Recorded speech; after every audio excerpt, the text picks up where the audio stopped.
Well, it's a long story because I knew Paul very well from the Beatles days, because the Moody Blues were friends and did their second British tour.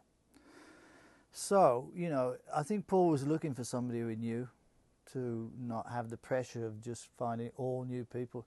The reason he had Denny So was because he was on Ram, as you say, and I think he wanted those guys too. And then Denny was the only one who took the job. I actually met him on the plains of Scotland, and I met Linda for the first time then. But I'd got the call from Paul, just like, do you fancy doing something and come up to Scotland and we'll see what happens. That's the short story, you know. And as I said, he called me because he knew me. I mean, I'd done something with Jimi Hendrix show. I was opening for him, and Brian Epstein's theatre, the Savile Theatre, and they were all there. They were all in the audience. So I was doing something a little bit off the wall called Electric String Band. It was a experimental thing I was doing, kind of an underground scene with two cellos and violins and a rock trio basically, and folk rock.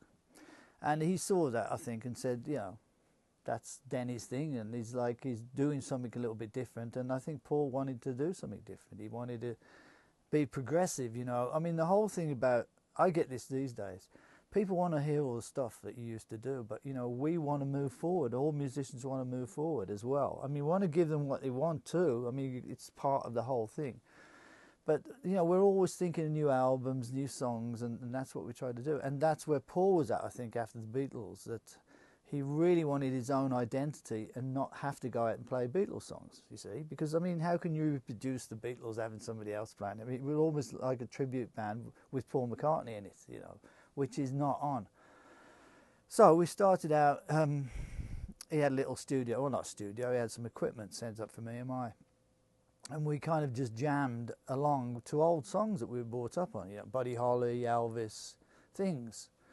And that came really easily because we were all, like, you know, versed in that stuff. So, and it was fun.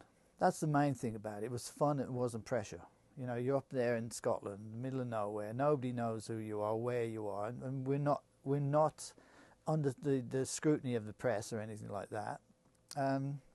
So we got into it pretty easily, very easily in fact, and then decided we needed to go out and do something, but not go big with it, because hey, it's like any band, it takes a while for that band to get good.